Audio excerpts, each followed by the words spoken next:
आज की क्रोनोलॉजी में हम इन ट्रेन्स के, लोकोमोटिव्स के और इंजन के विकास में मैग्लेव ट्रेन के बारे में जानने वाले हैं, क्योंकि भारत भी आने वाले समय में बुलेट ट्रेन के बाद अगर कोई सपना देखेगा तो संभवतः वो मैग्लेव होगा। हम ऐसा क्यों कह रहे हैं? क्योंकि हमारे कॉम्पिटिटर ने हाल ही में एक जबरदस्त कारनामा करके दिखा दिया है। जनरली भारत के बाहर अगर दुनिया की कोई फास्ट ट्रेन की चर्चा आती है तो वो जापान में चल रही बुलेट ट्रेन की आती है, लेकिन चाइना ने अपनी मैग्लेव ट्रेन को 623 किलोमीटर प्रति घंटे की रफ्तार पर चलाकर हवाई जहाज को कंपटीशन दे दिया है। जी हां साथियों, जनरली डोमेस्टिक कमर्शियल फ्लाइट्स 600 से 800 किलोमीटर प्रति घंटे की रफ्तार पर उड़ती हैं। फ्लाइट्स की रफ्तार पर अगर ट्रेन चलने लगे तो निश्चित ही दुनिया के लिए यह किसी अजूबे से कम नहीं होगा। और चीन ने जैसे ही यह क्लेम किया, दुनिया की सुर्खियां बन गया। आपके सामने सुर्खियां हैं कि China maglev train levitate above track break on, अपना ही रिकॉर्ड तोड़ दिया है साहब इसने। और अपना रिकॉर्ड तोड़ करके चाइना की ट्रेन ने 623 किलोमीटर प्रति घंटे की रफ्तार चल के दुनिया में अपनी टेक्नोलॉजी का लोहा मनवा दिया है। क्या होती है मैग्लेव ट्रेन, कैसे चलती है, क्या टेक्नोलॉजी यूज की जाती है, आज के सेशन में बताएंगे। आपसे गुजारिश इतनी सी है कि जल्दबाजी में आप चैनल को सब्सक्राइब करना भूल जाते हैं, जल्दी से जाइए सब्सक्राइब कर दीजिए। फ्रैक्शन ऑफ सेकंड का समय सब्सक्राइब करने में लगेगा। जैसा मैंने आप सभी से कहा कि इंडिया के अंदर ट्रेन के अंदर आपने जितनी भी जानकारियां प्राप्त की हैं, या तो हमारे इंजन से चलने वाली ट्रेनें कोयले से चल रही थी, डीजल से चल रही थी, और जब से इलेक्ट्रिक क्रांति आई है फिलहाल के लिए हमारे इंजन अपनी बनाई हुई स्पीड से, यानी हमारे लोकोमोटिव्स जो इंजन्स हैं वो अपने से स्पीड बढ़ाते हैं और बोगियों को खींचते हैं। आज की अगर हम ट्रेन की बात करें, जो आज हम ट्रेनों में घूम रहे हैं वो कैसी ट्रेन हैं? जो जनरल लोकोमोटिव्स हैं हमारे, वो क्या हैं कि इंजन स्पीड बिल्ड करता है और उसके द्वारा खुद से मोशन क्रिएट करने पर ट्रेन की बोगियां उसके पीछे पीछे खिंचती चली जाती हैं। ट्रेन की बोगियां उसके पीछे खिंचती चली जाती हैं, इसे लोकोमोशन कहा गया है। और इस प्रकार से हमारी वर्तमान की ट्रेन चल रही हैं। लेकिन ट्रेन के क्रम में बहुत सारे सुधार होते गए और देश में चली हुई चाहे वंदे भारत हो चाहे मेट्रोज हो, उनमें हर बोगी के ऊपर अपने आप में एक साथ मतलब जो इलेक्ट्रिक जो कॉइल्स लगाई गई, ताकि हर बोगी अपने आप में इग्नाइट होकर आगे की तरफ मूवमेंट कर सके। इस प्रकार से हमने ट्रेन को आगे बढ़ते हुए रिसेंट डेज में देखा है। लेकिन जब चाइना की मैग्लेव ट्रेन की बात आती हो तो जानकर आपको आश्चर्य होगा कि यह ट्रेन जमीन पर टिकती ही नहीं है। जी हां, एकदम सही सुना आपने। यह वो ट्रेन है जो जमीन को टच नहीं करेगी, यह जमीन से उठकर चलेगी। तो क्या हम यह कह सकते हैं कि चाइना की यह वाली ट्रेन जमीन पर उड़ने वाली है? संभवतः यही कारण है कि सुर्खियां बनी है, China successfully test ultra high speed maglev train that fly on the ground, जो जमीन पर उड़ेगी। जमीन पर उड़ने वाली इस ट्रेन ने अपने ही रिकॉर्ड तोड़ दिए हैं। यह वो ट्रेन है जिसने अक्टूबर में 600 किलोमीटर पर आवर की स्पीड टच की थी। अब यह ट्रेन 623 किलोमीटर प्रति घंटे की रफ्तार टच कर चुकी है। जमीन पर उड़ेगी तो यह कैसे संभव होगा? आज का सेशन इसी को समझाने के लिए है। मेरे प्यारे साथियों, जैसा मैंने आपसे कहा कि इस ट्रेन में वर्ड यूज किया गया है मैग्लेव। मैग्लेव में दो शब्द हैं, मैग्नेट और लेव यानी लेविटेट। यानी मैग्नेट की वजह से अगर कोई ट्रेन लेविटेट करे यानी कि तैर कर चले तो उसे मैग्लेव ट्रेन की संज्ञा दी जाती है। यह ट्रेन अपनी एरोडायनामिक शेप के कारण तो जानी ही जा रही हैं, लेकिन अगर ट्रेन तैरती है तो यह अपने आप में बड़ा ही अचरज का विषय बनता है कि ट्रेन तैरेगी कैसे? क्या पानी है क्या? हमने कहा जी नहीं। हवा में उड़ने के लिए स्पीड बनाई है क्या? हमने कहा वो भी नहीं। तो जमीन से ऊपर कैसे यह टिक कर चलेगी? तो चलिए इस कंसेप्ट को थोड़ा सा समझने का प्रयास करते हैं। जैसा कि आप यहां पर एरोडायनामिक शेप में बनी हुई ट्रेन को देख रहे हैं, जो अपनी स्पीड के कारण वर्तमान में चर्चा में है। ये पूरी तरह से एयर टाइट ट्रेन हैं। एयर टाइट का मतलब यह है कि बाहर से कोई खिड़की से हवा अंदर नहीं आ सकती, अदरवाइज अंदर भरी हुई हवा संभव है ट्रेन की स्पीड को रोक दे। इन एयर टाइट ट्रेन्स को जिस ट्रैक पर चलाया जाएगा वो ट्रैक मैग्नेट का बना होगा और ये ट्रेन्स भी अपने साथ मैग्नेट लेकर चल रही होंगी। मैग्नेट से चल रही ये ट्रेन्स, यानी क्या बचपन का वो खेल वापस देखने को मिलेगा क्या? बिल्कुल। कौन से खेल की बात कर रहा हूं? बचपन में आपने और हमने एक बात बहुत अच्छे से सीखी है और पढ़ी है, और वो ये है कि अपोजिट अट्रैक्ट्स, अपोजिट पोल्स एक दूसरे को अट्रैक्ट करते हैं और सेम पोल एक दूसरे को रिपेल करते हैं। साउथ और नॉर्थ की कहानी पढ़ते आए हैं। साउथ पोल से नॉर्थ पोल अट्रैक्ट होगा, नॉर्थ से नॉर्थ रिपेल होगा। बचपन में संभवतया कोई वैज्ञानिक बहुत अच्छे से खेला होगा और उसके दिमाग में बस यहीं से सारी की सारी क्यूरियोसिटी निकलकर धरातल पर आ गई। क्या किया जा रहा है इस मैग्नेटिव लेव के अंदर, लेविटेशन के अंदर, कि अगर विचार कीजिए, अगर आपने भी बचपन में वो खेल खेला है जब हम मैग्नेट के दो टुकड़े लेते थे और एक मैग्नेट के टुकड़े को दूसरे मैग्नेट से या तो अट्रैक्ट होता हुआ देखते थे या रिपेल होता हुआ देखते थे। हमें बड़ा अच्छा लगता था जब मैग्नेट को हम जमीन पर यूं खिसकाते थे और सामने चल रहा जो मैग्नेट है वो रिपल्शन के कारण मूव होता था। रिपल्शन से मूव होता हुआ खेला आपने ना खेला हो, संभव है आप बचपन में कुछ कम ही पा गए हैं। ऐसी स्थिति में अगर अभी भी बच रहा है तो ये ट्राई कर ही लीजिएगा, क्योंकि ये तो बचपन की वो यादें हैं। पानी में चलाई हुई कश्ती हो या मैग्नेट से खेला गया खेल हो, ये बहुत कॉमन गेम्स में है।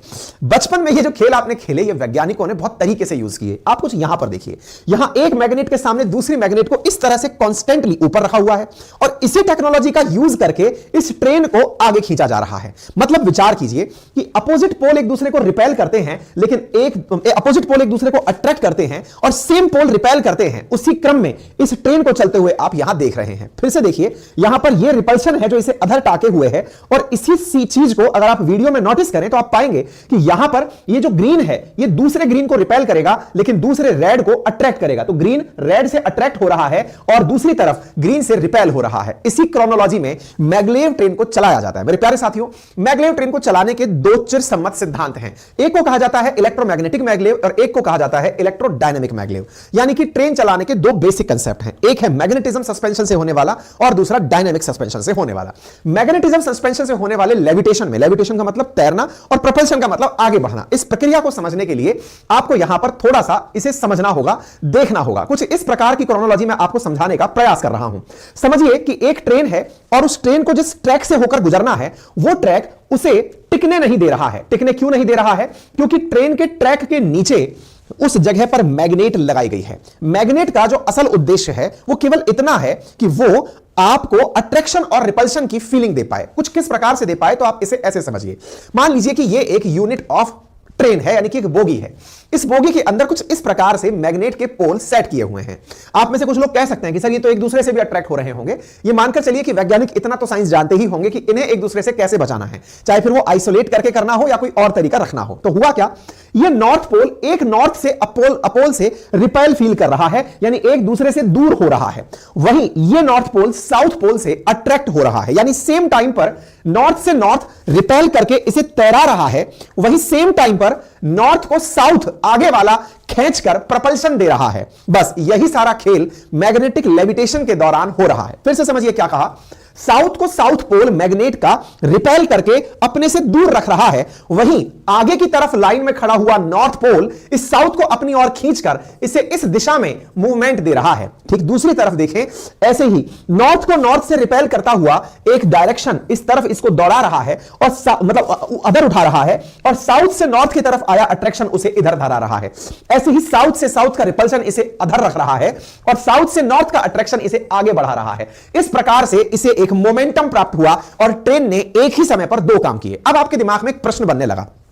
प्रश्न क्या है, सर इतनी मजबूत मैग्नेट मिलेंगी कहां से? बिल्कुल सही सवाल है आपका।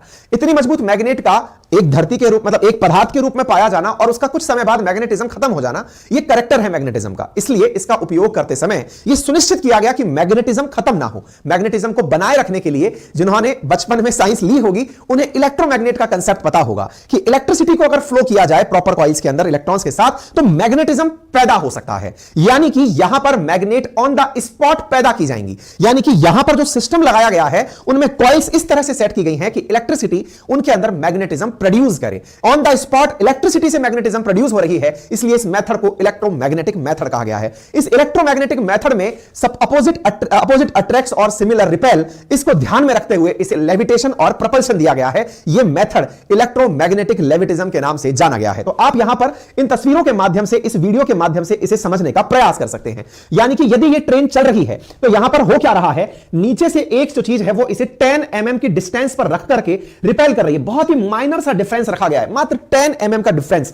और यहां पर दूसरी तरफ साइडवेज में लगी हुई जो मैग्नेट हैं वो लाल नीली होकर के इसको आगे की तरफ खींच रही हैं। यानी एक इसे अधर रख रहा है और साइड में लगा हुआ जो मैग्नेट है वो इसे आगे की तरफ खींच रहा है। बस इस प्रक्रिया का जो सबसे बड़ा लाभ हुआ वो क्या हुआ? आप में से कुछ लोग कह सकते हैं कि सर एक बात बताइए, इसकी वजह से ट्रेन तेज चलेगी, यह कैसे सिद्ध होता है? चलिए इसको आसान रूप से समझते हैं। ट्रेन धीरे क्यों चलती है या कोई भी चीज धीरे क्यों चलती है, और धीरे की जगह तेज चलने में सबसे बड़ा साइंस किसका लगता है? आंसर है फ्रिक्शन का, घर्षण का। अगर आप और हम तेज चलना चाहते हैं, इवन ये मान लीजिए कि हमारा मूवमेंट भी फ्रिक्शन के कारण हो पाता है। अगर हम आगे बढ़ रहे हैं तो फ्रिक्शन फोर्स के कारण ही हम अपने अपोजिट पार्ट को अपने से धक्का देकर आगे मूवमेंट पा रहे हैं। लेकिन फ्रिक्शन ही हमारी गति को रोकता भी है, हमारी ऊर्जा को फ्रिक्शन कंट्रोल कर लेता है। ऐसी स्थिति में अगर आप फ्रिक्शन लेस मूवमेंट की तरफ बढ़ने लगे, यानी कि आपको फ्रिक्शन केवल एयर और एटमॉस्फेयर का मिले और उसको भी कंट्रोल करने के लिए वो चारों तरफ की जो ट्यूब है उसको बहुत कम एयर वाला बना दिया जाए, हाइपरलूप की तरह से, और आपको एयर के स्थान पर जमीन से टच ही ना होने दिया जाए, तो आपको केवल आकर्षण में सोचिए कि आप एकदम हवा में उड़ते हुए चल रहे हैं। यानी कि यहां की परिस्थितियां तो हवाई जहाज की परिस्थितियों से भी ज्यादा सकारात्मक हैं। आप में से कुछ लोगों के दिमाग में एक प्रश्न पैरेलली आएगा और वो ये है, सर इससे बेहतर फिर दुनिया हवाई जहाज में ही यात्रा ना कर ले, इसमें यात्रा करने की क्या जरूरत पड़ गई, हवाई जहाज भी तो लोगों को लेकर जा रहा है। बिल्कुल सही कह रहे हैं। हवाई जहाज की एक बहुत बड़ी कमजोरी है और वो क्या है, जब से आतंकवादी सक्रिय हुए हैं एक बहुत बड़ी दिक्कत यह हुई है कि एयरपोर्ट में चेकिंग और चेकआउट दोनों करते समय बहुत सारा समय लग रहा है। यानी आपको बोर्ड करना है और उतरकर वापस आना है, कम से कम 2 घंटे पहले जाइए, 2 घंटे बाद तक बाहर घूम करके आइए। और हवाई जहाज की कैपेसिटी 350 से अधिकतम हो नहीं पा रही है। इतनी देर में हवाई जहाज के माध्यम से यात्रा का समय प्लस बोर्ड का समय और फिर बाहर निकल के आने का समय ऑलमोस्ट छोटी दूरियों के लिए सूटेबल नहीं रहता। उदाहरण के लिए दिल्ली से जयपुर की जो डिस्टेंस है, अगर मैं राजस्थान के और उसके मेरे अनुभव से आपको बताऊं तो लगभग 250 किलोमीटर के अराउंड है। 250 किलोमीटर के लिए अगर आप फ्लाइट लेते हैं, आपने डे टाइम में फ्लाइट ली, आप एयरपोर्ट 2 घंटे पहले चेक इन किए क्योंकि दिया हुआ है आपको 2 घंटे पहले पहुंचना है, वहां जब उतारेंगे तो आपको घंटा भर सामान से जब तक आप लेके ट्रॉली बाहर निकलेंगे 1 घंटा वहां लग जाएगा। 3 घंटे ये हुए और साथ में 1 घंटे की फ्लाइट, लगभग 50 मिनट की फ्लाइट हुई, 4 घंटे आपके कुल जमा चले गए। वहीं दूसरी ओर अगर आप जयपुर से एक्सप्रेस हाईवे लेते हैं और दिल्ली एयरपोर्ट पर अपनी पर्सनल व्हीकल से जाते हैं, तो अब तो सरकार क्लेम कर रही है कि दिल्ली मुंबई एक्सप्रेस हाईवे के बनने से 2 घंटे में ही यात्रा एक्सप्रेस वे से हो रही है। पर्सनली मैंने भी 3 से 3.25 घंटे में ट्रेवल करके देखा हुआ है। इसका मतलब यह हुआ कि आपको हाईवे तुलनात्मक रूप से कम समय भी लगा रहे हैं, पैसा भी लगा रहे हैं और आपके व्हीकल में आप 5-7 सवारी और ले गए जो अलग है। ट्रेन के साथ भी यही है। ट्रेन जब चलेगी तो निश्चित ही कई सवारियों को एक साथ लेकर चलेगी क्योंकि हवाई जहाज की लिमिट है। नंबर दूसरा, जो बोर्डिंग का हवाई जहाज उड़ने का जो संकट है वो इनके साथ नहीं रहेगा। और तीसरी सबसे इंपॉर्टेंट बात, भाई अगर आप ऐसी टेक्नोलॉजी बना ले गए तो सोचो कितने लोगों को आप टेंशन देने की स्थिति में रहोगे कि यार इनके पास ना ऐसी चीज है। यानी कि ये वो वाली बात है कि आपके पास हथियार कई तरह के हों लेकिन एक परमाणु बम है तो दुनिया वाले अलग रेस्पेक्ट देते हैं। पाकिस्तान चाहे हाथ में कटोरा लेकर रखे, लेकिन जब उसे कोई यह एहसास दिलाता है कि तुम भिखारी हो गए हो, तब वो अचानक बोलता नहीं हमारे पास परमाणु बम है। यानी कहने का मतलब यह हुआ कि कुछ हो ना हो, आप टेक्नोलॉजी के दम पर दुनिया को धमका के रख सकते हो। अब सोचिए चाइना जैसा देश, दुनिया की दूसरी सबसे बड़ी आर्थिक महाशक्ति, अगर अपने बारे में दुनिया को यह बताए कि हमने क्या कर लिया है, तो भाई टेक्नोलॉजी के नाम पर दम भरना और दुनिया को यह बताना कि तुमसे ना हो पाएगा, यह दोनों ही उसे एक अलग ही लेवल का किक देगा। और वो जो किक है उसी के होड़ में ये लोग निकले हुए हैं। दूसरा जो मेथड है वो है इलेक्ट्रोडायनेमिक सस्पेंशन। इसमें क्या किया जाता है, इसमें नीचे पटरियों के अंदर ही मैग्नेट लगा दिया जाता है। जमीन ट्रेन के नीचे मैग्नेट और पटरियों के नीचे मैग्नेट, ये मैग्नेट ही एक दूसरे को रिपेल करके, यानी मैग्नेटिज्म की जगह पर यहां पर डायनेमिक मूवमेंट में जमीन के नीचे लगी मैग्नेट तुलनात्मक रूप से ये महंगा पड़ता है और ज्यादा किफायती नहीं होता है। इसलिए लोग इलेक्ट्रोमैग्नेटिक मैग्नेटिज्म यूज करते हैं, जिसके बारे में मैंने आप लोगों को समझा दिया है। तो उम्मीद है आपको मैग्नेट का स्टोरी समझ में आ गया होगा। अब चर्चा करते हैं इसका इतिहास क्या रहा है। क्या चाइना वाले इतने बुद्धिजीवी हो गए क्या कि ये सबसे पहले खुद ही सोच लिए कि हम तो ये ट्रेन चलाएंगे? अजी नहीं साहब। चाइना अमीर कैसे बना? हमारे बाद में आजाद हुआ मुल्क आज हमसे भी कई गुना बड़ी इकोनॉमी अगर बनकर बैठा है, तो इसके पीछे का आपके एक बचपन में खेला गया खेल है जिसको आपने कभी इज्जत नहीं दी। हमारे घर वालों ने हमारे उस खेल को खेलते हुए देखकर कई बार हमारी मजाक बनाई कि पता नहीं इसको जब भी खिलौना दिलाते हैं ये तोड़ कर रख देता है और अंदर खोल के देखता है कि पता नहीं इसमें क्या मिलने वाला है। असल में हम पैदाइशी इंजीनियर हैं। इंसान की पैदाइश ऐसी है कि वो खोलकर तोड़कर देखकर जानना चाहता है कि क्या है। चाइना वालों ने इसे कमर्शियलाइज कर लिया, बस इतना समझ लीजिए। मतलब यह है जब भी किसी बने बनाए प्रोडक्ट को आप तोड़ फोड़कर उसके अंदर झांकते हैं और सोचते हैं कि यह कैसे बना होगा, और उसको बनाने के लिए आप अगर जुट जाते हैं तो इस प्रक्रिया को रिवर्स इंजीनियरिंग कहा जाता है। रिवर्स इंजीनियरिंग की प्रक्रिया में चाइना महारथी है, क्योंकि औद्योगिक क्रांति की शुरुआत तो यूरोप में हुई थी, लेकिन एशिया तक औद्योगिक क्रांति कैसे पहुंची इसके पीछे का बड़ा इतिहास है। और उसमें कहा जाता है कि जापान वाले बड़े इंटेलिजेंट थे, चीजें खुद से प्रोड्यूस करते थे, लेकिन चाइना वाले बहुत बड़े नकलची थे। और नकलची इतने कि वो जापान से अमेरिका से खूब सारा सामान मंगाए और मंगाकर अपने लोगों से बोले खोल के देखो इसमें क्या है। लोग खोलकर देखे, समझे और समझ करके उसको दोबारा पैक किए। शुरुआती स्थिति में तो लोग पैकिंग को सही से कर नहीं पाए, इसीलिए एक चर्चा चली कि चाइना का माल है, ज्यादा टिकेगा नहीं। आप भी उस दौर में रहे होंगे जब चाइनीज सामानों का हम मजाक बनाया करते थे। क्यों? क्योंकि कॉपी तो बिल्कुल ओरिजिनल बना दी है इन्होंने, एकदम फर्स्ट हैंड कॉपी बना दी है, लेकिन यूज करने निकलते हैं तो फेल मार जाती है। चाइना वालों ने इसे भी बड़ी खुददारी से लिया। बोले ठीक है आज हमारी नकल की मजाक हो रही है, लेकिन एक दिन ये नकल ओरिजिनल पर भारी पड़ेगी। और हुआ यही। आज आप में से जितने भी लोग मुझे फिलहाल मोबाइल पर सुन और देख रहे हैं, एप्पल और सैमसंग हटा दिया जाए तो अधिकांश लोग चाइनीज मोबाइल पर ही देख रहे हैं। और तो और आप में से जो लोग मुझे एप्पल पर भी सुन और देख रहे हैं, उनमें से आधे से ज्यादा एप्पल कहीं ना कहीं चाइना में ही मैन्युफैक्चर हुए हैं। अदरवाइज उनकी चिप या फिर उनका मदरबोर्ड वहीं से बनकर आप तक पहुंचा है। दैट मींस चाइना वालों ने अपनी रिवर्स इंजीनियरिंग से यूरोपियन देशों को एक सस्ती लेबर देकर के खुद की एक मिसाल कायम की। अब इसी क्रम में चाइना वालों ने अगर बुलेट ट्रेन चलाई है तो 100% कॉपी पेस्ट तो कहीं से किया होगा, और किया है तो उसका इतिहास क्या है वो जान लीजिए। देखिए 1964 के बारे में कहते हैं कि तब से दुनिया इसके पीछे पड़ी हुई है, क्योंकि लोगों को इसे इसलिए बनाना था कि हमारे पास ये है। ये बिल्कुल वैसे है जैसे गाड़ी 4 पहिए की चलती है, मार्केट के अंदर उसकी जो स्पीड होती है वो नॉर्मल होती है, आप 10-15 लाख की एवरेज गाड़ी से भी गुजारा कर सकते हैं। लेकिन एक भाई साहब हैं जो 10 करोड़ की गाड़ी ले आए, वो इसलिए नहीं लाए कि 10 करोड़ की गाड़ी सड़क से उठ के चलने लगेगी, वो इसलिए लाए क्योंकि समाज में उन्हें यह इंप्रेशन देना है कि वो 10 करोड़ की गाड़ी को रख सकते हैं, वो उनकी औकात के अंदर है 10 करोड़ की गाड़ी से घूमना। यह भी कुछ औकात का ही सीन था। तभी तो दुनिया के ना जाने कितने देश इस रेस में घुस गए। शुरुआती 20वीं सदी के दशक के शुरुआत में दुनिया के देशों के अंदर शुरुआत में इसके बारे में रॉबर्ट गॉडार्ड नाम के एक वैज्ञानिक थे, जो कि अमेरिका के वैज्ञानिक थे। उन्होंने प्रपोज किया कि मैग्नेटिक फील्ड से ट्रेन चलाई जा सकती है। यही कारण है कि 60 से 70 के दशक में इसके ऊपर सीरियस रिसर्च होना शुरू हुआ, प्रोजेक्ट्स लिए जाने शुरू हुए, और इसी के अंदर जापान और जर्मनी आगे निकल कर आए कि हम मैग्नेट से चलने वाली ट्रेन चलाएंगे। सोचिए 60 से 70 के दशक में जहां भारत एक वक्त के भोजन के लिए तरस रहा था, हरित क्रांति के माध्यम से हम युद्ध लड़ने की तैयारी कर रहे थे, जय जवान जय किसान की बातें कर रहे थे, हम अपने एक वक्त का खाना जवानों को बॉर्डर पर पाकिस्तान से लड़ने के लिए भेज रहे थे। ऐसी स्थिति में ये लोग एक अलग लड़ाई लड़ रहे थे कि टेक्नोलॉजी में कौन आगे है। ये सोचिए कि हमसे कितने सालों आगे लोग चल रहे हैं। आज भी हमारे लिए जो काम अजूबा जैसा लगता है, ये लोग 1960-70 के दशक में इसके प्रयोग कर रहे थे कि ट्रेन कैसे चलाएंगे। आज भी भारत की कई पनवाड़ी और चाय की दुकानों पर आपको लोग बहस करते मिल जाएंगे, बुलेट ट्रेन चलाने की क्या जरूरत है, उसमें तो कुछ अमीर लोग बैठेंगे। उन्हें इस बात से मतलब नहीं है कि वो देश के लोग होंगे, देश के अंदर जुड़ेंगे।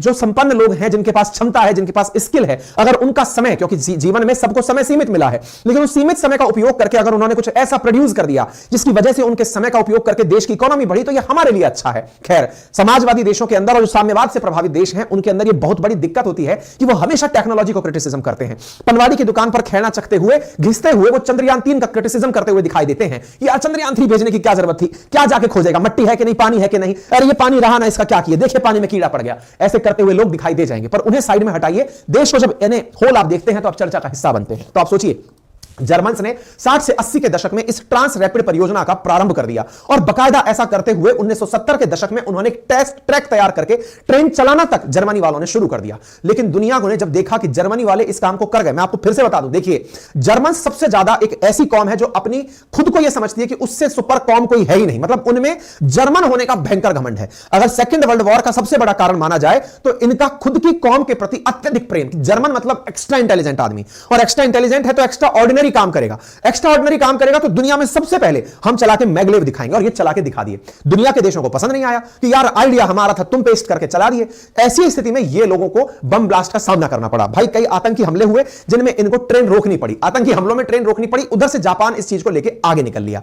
जापान चला करके अपने यहां पर ट्रेन चलाना शुरू किया, और जापान ने इसकी टेस्टिंग अपने आप की दुनिया में महारत सिद्ध करने के लिए कि हम तेज ट्रेन चला सकते हैं, उसने अपनी तरफ से फर्स्ट कमर्शियल ट्रेन का इनॉग्रेशन का अनाउंसमेंट किया। उसी बीच में यूके वाले निकल कर आए, कहने लगे कि दुनिया वालों को तो यह पता है कि सबसे अमीर देश जिसका कभी सूरज डूबता ही नहीं था वो ब्रिटेन था, अगर उसने ट्रेन नहीं चलाई तो कौन चलाएगा। ऐसे करके यूके वालों ने 1984 में सबसे पहली बर्मिंघम के अंदर मैगलेव ट्रेन चला दी। हालांकि यह ट्रेन बस अधर लेविटेट तो हो रही थी, प्रपल्शन के माध्यम से तेज नहीं चल रही थी, लेकिन तैरती हुई ट्रेन बना देना यह उस समय के इतिहास की बहुत बड़ी न्यूज थी। यही कारण है कि उस समय की सुर्खियों में छप गई थी कि magnetic force levitated maglev rider about track. 1988 के अंदर हेडलाइंस देख सकते हैं, maglev outruns the bullet train, यानी बुलेट ट्रेन को पछाड़ने वाले, मतलब न्यूज बनना शुरू हो गई थी मैगलेव, और यह बर्मिंघम में चलाई गई। हालांकि ये बहुत छोटी सी ट्रेन थी, 8000 किलो कुल मिलाकर सारे सेटअप का वजन था। ज्यादा इसके बारे में तारीफ इतनी हुई कि इनने कुछ ऐसा बना लिया है, लेकिन इसको लेकर के कोई बहुत ज्यादा महाराज बातबाजी नहीं चली। कोई बात नहीं साहब, लेकिन लोगों को अब यह आइडिया हो गया था कि अब अगर ट्रेन से आगे बढ़ना है, इसके अंदर तरक्की करनी है, तो फ्यूचर तो बहुत अच्छा है।